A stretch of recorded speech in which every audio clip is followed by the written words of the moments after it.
Unfortunately, guess who's back?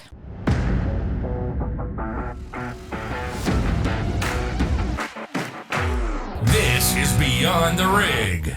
Welcome back to another episode of Beyond the Rig. I'm Linda Domney. If you notice, Stabler's missing.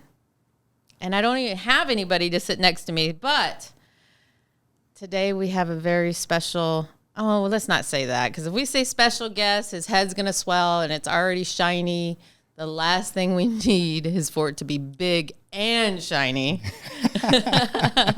But welcome back all the way from Tennessee, our noodler who, have you noodled? I don't know. We're going to find out. But it's Will Phipps.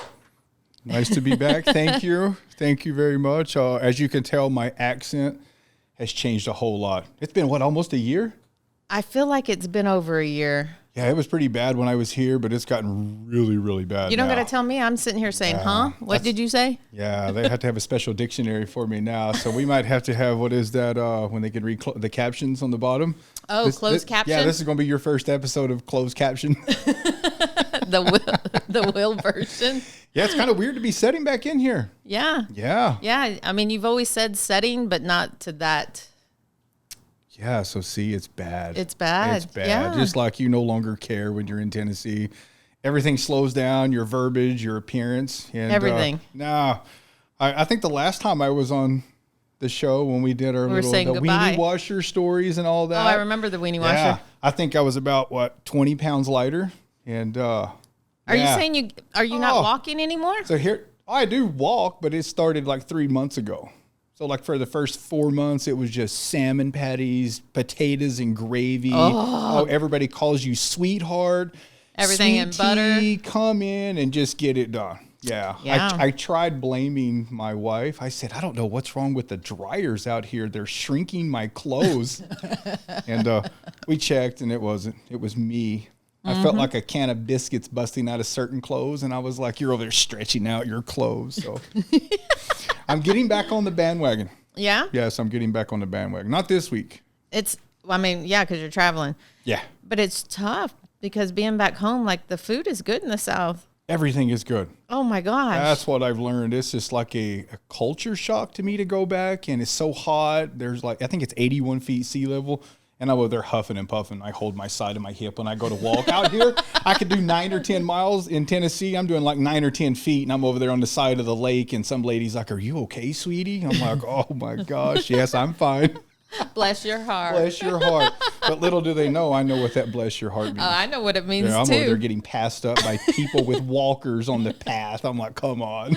Because the heat's different. It is. I change clothes about 6 times a day. I know. You sweat so much. Yeah, it's bad. Bad for my hair, just everything. You don't got to tell me it's a bad hair day every day. Bad hair day every day. I think I'd have to shave my head, too, because it frizzes. It constantly frizzes over there. I carry like a little, it's not a squeegee, it's like a cloth. So it's like a little squeegee that you have. Like a ShamWow. Yeah, it is.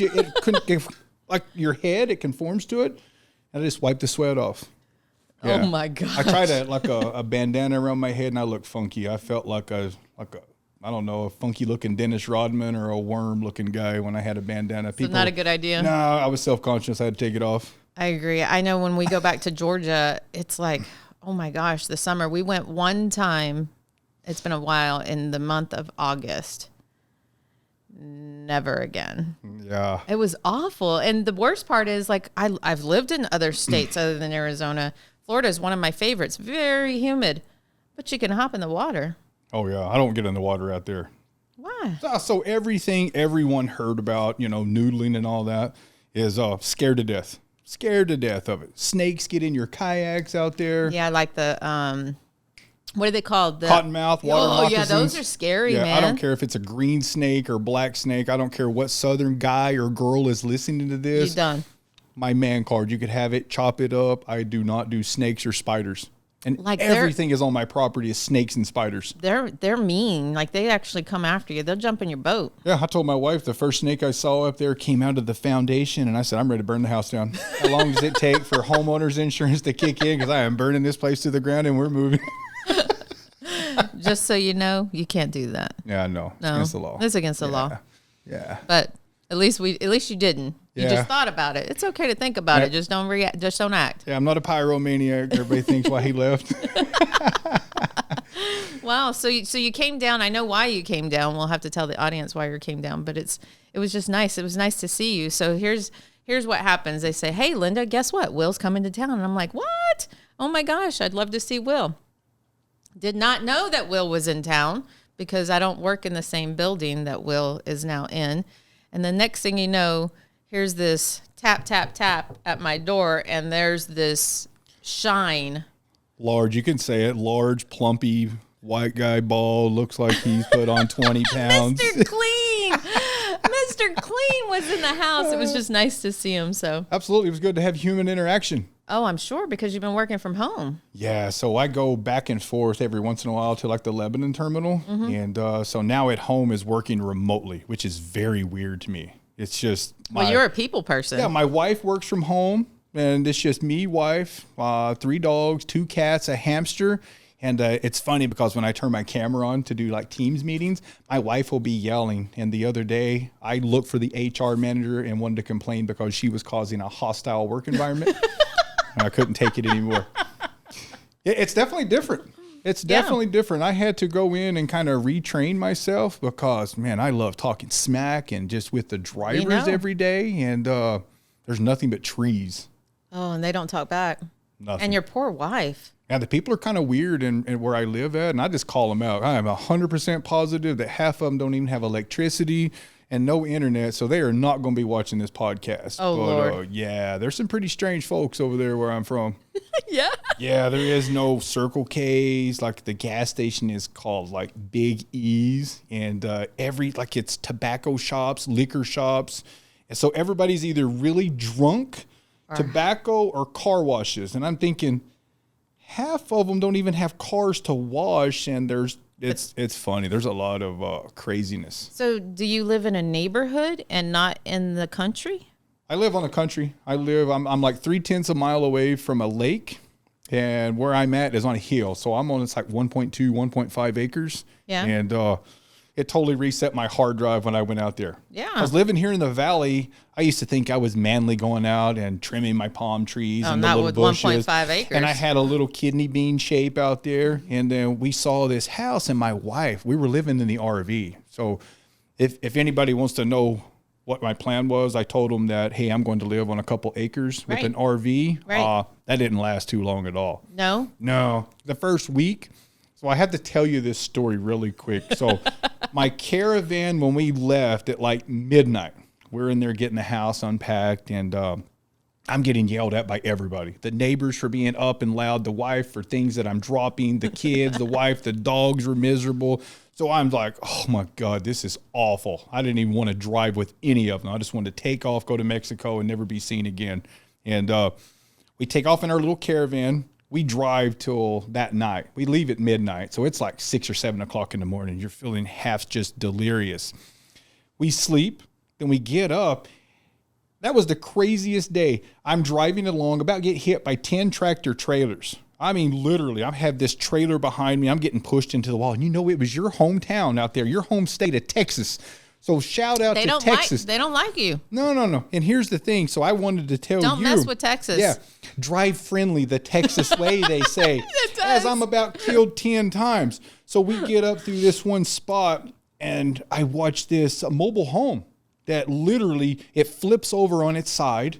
It's in the dirt. I'm watching these 2 tractor trailers get entangled. It's probably 100 yards up ahead.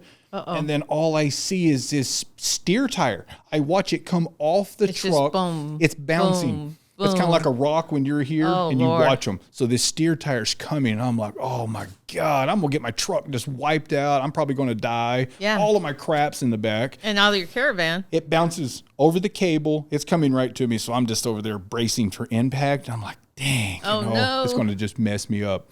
It bounced right at the side of my truck door, the driver's side door right there. I'm waiting for impact.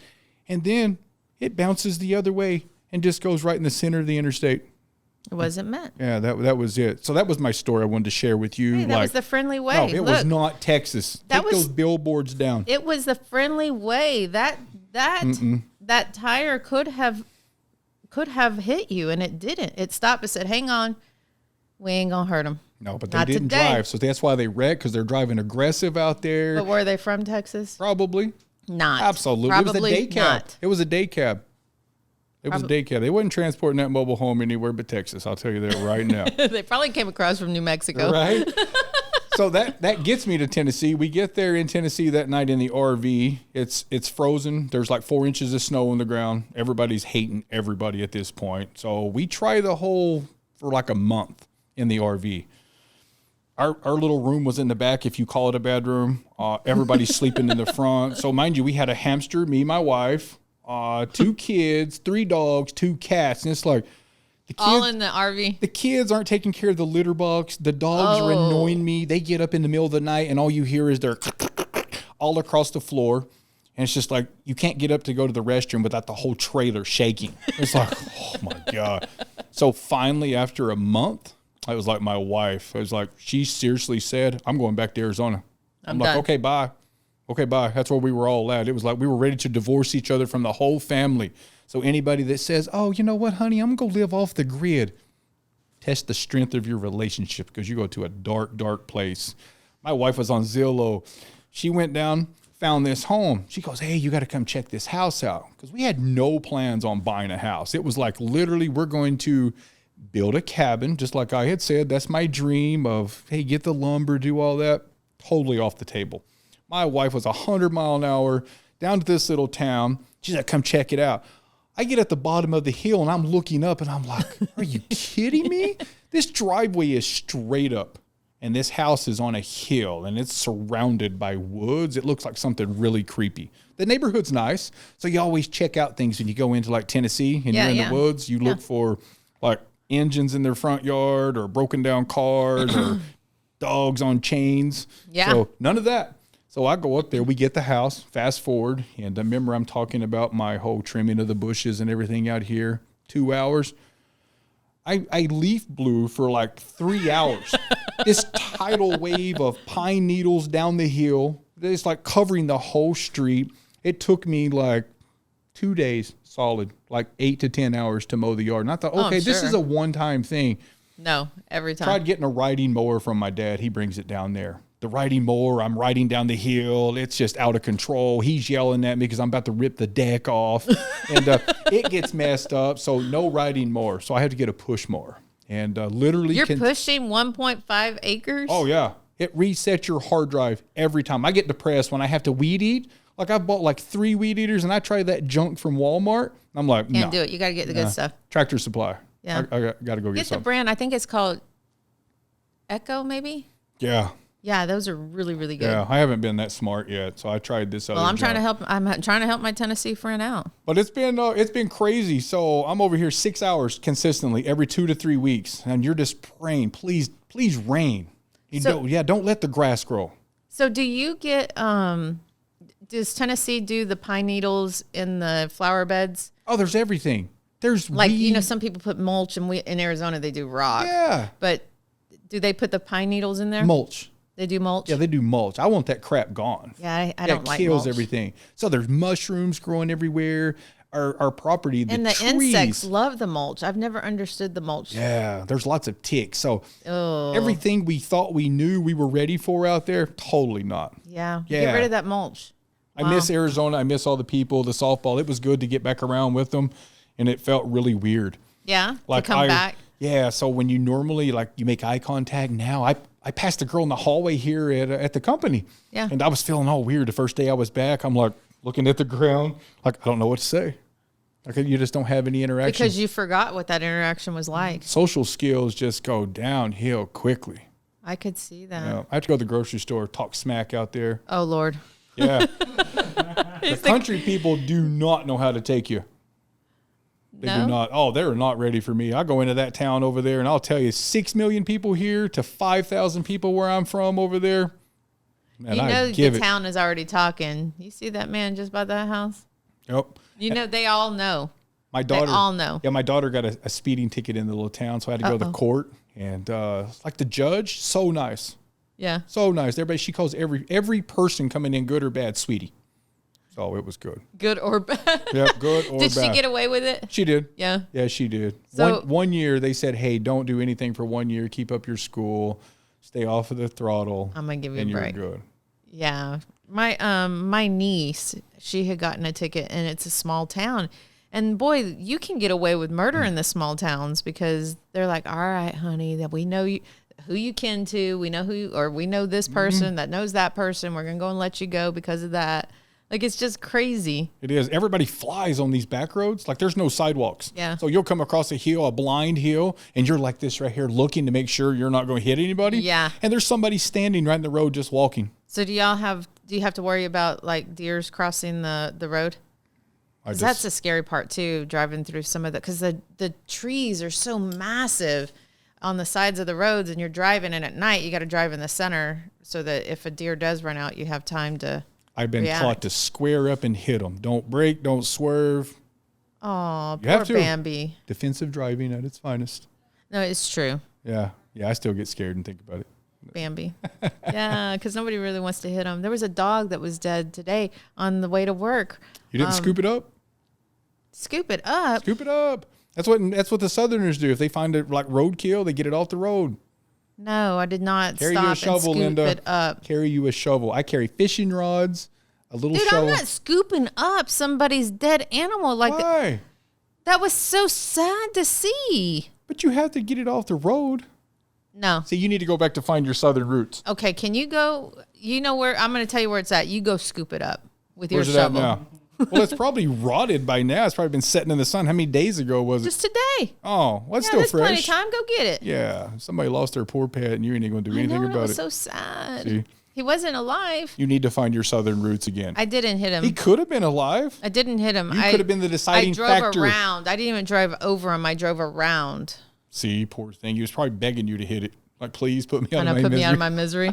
I think of that too. I'm like, oh, like that's awful. Yeah. So, well, cool. Absolutely. Well, so I know you took on a new role. I'm now in recruiting. So, man, honestly, I could not be more happy with any role that I think I've ever done in transportation besides recruiting.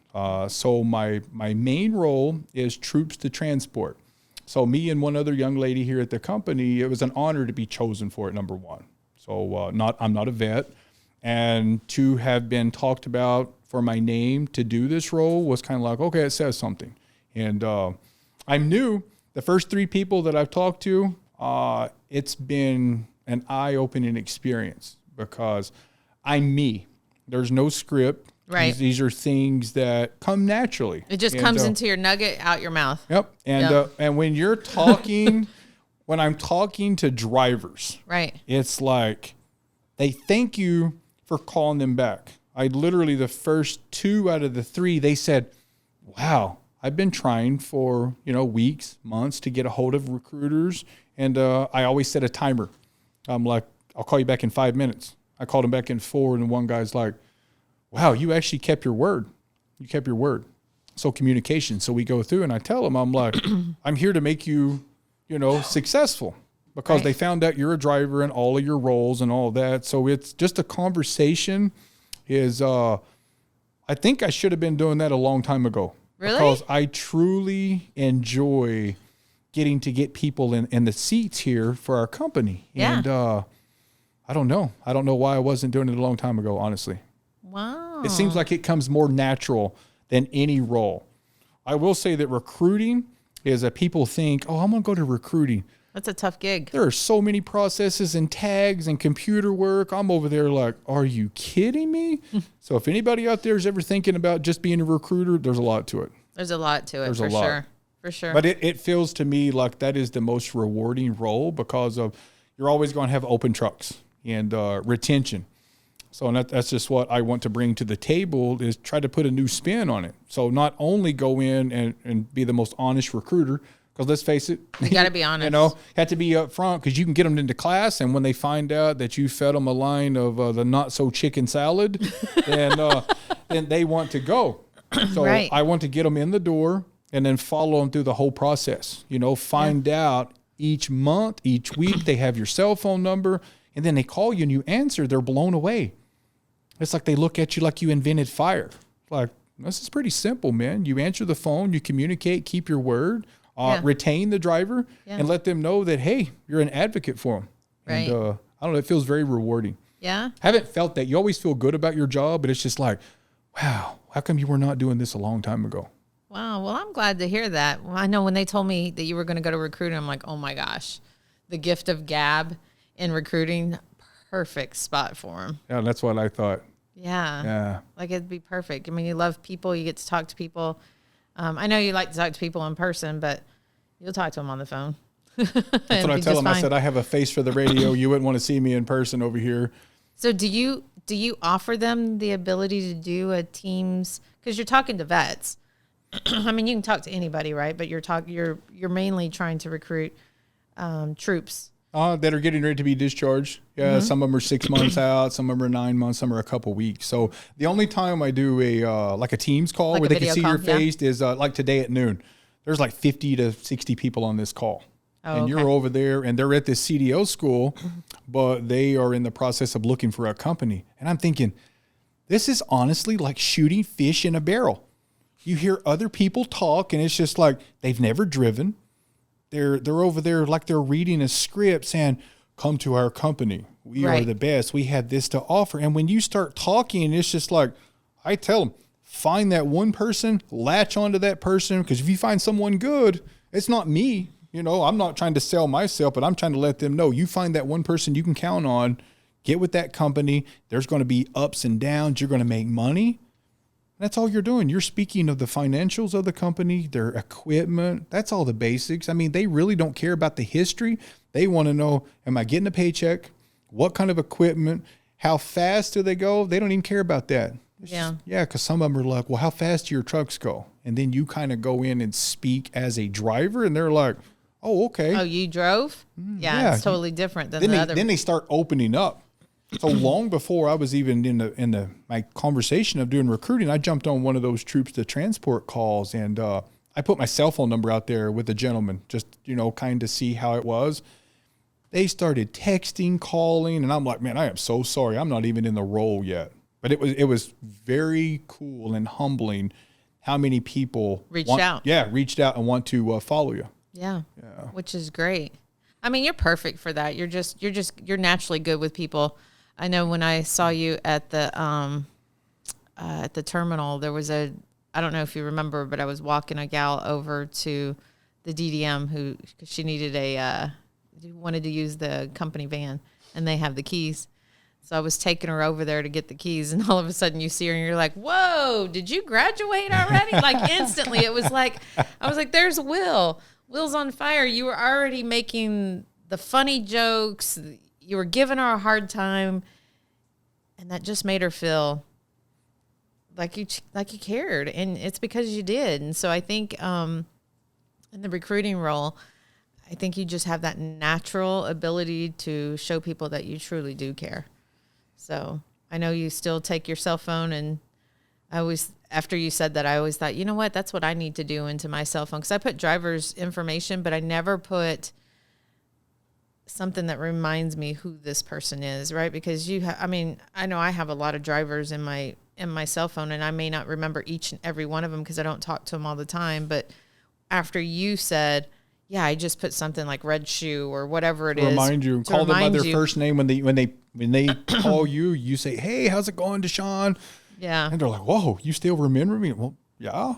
I mean, because we had a conversation. Yeah, so I took that and I'm working on that in mind, because I know I talk to a lot of drivers, and I mean, I have them all on my cell phone, but I don't always remember the conversation. And so I try to make sure I put something in there to remind me, so that when I talk to them, boom, that triggers, I know exactly who it is I'm on the phone with. It makes you feel good. It's kind of like, I know you have driver appreciation coming up here real soon and across the country. And it's really cool when somebody calls you 6 months, from now, or they work for a totally different company. They thank you.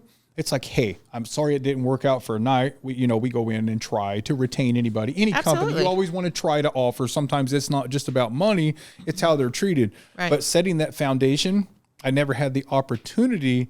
I always depended on other people. So sometimes I got passed along something that wasn't quite told something accurately, so I'm trying to do damage control at that point. But to take it from the foundation and seeing them get to class and then make sure the process, it's awesome. Yeah, I'm sure. Absolutely. Well, that's the best part is you've been in that spot where the drivers come in and come to class, and you've been that person who's met them. And so you know from experience what things worked, didn't work, should have been done, that wasn't done, or whatever. And now you're that person who's ensuring when they make it to class that everything's perfect. Because you get to reach out and help develop everyone else, even though that's not your responsibility. Yeah. It's called pride. I have a lot of pride in the work ethic to want to help them, like facilitators, even DDMs. I mean, even terminal managers. I mean, we're all in the same boat here. So I want to help you fill your company and your trucks, your business model with quality drivers. Right. And it's good. Well, Will, it was great having you back. I miss you, Will. I miss you sitting next to me. Not that I don't miss, not that I don't like hanging out with Stabler, because Stabler and I have a different vibe. But I miss you, Will. I miss all you guys. Thank you for having me back. I miss you at the terminal. I miss your sarcasm. I miss your shiny head. Like, it's just, it was a good time. It was, I won't lie, it was nice to see you standing there in my office door. It was good to be back. Yeah, like it just felt. And it's funny because I always say when you meet friends and they leave, you just know just how good they were when they come back, and it's like you didn't leave. It's like you never left. We caught up real quick, boom, done. That's what it felt to me.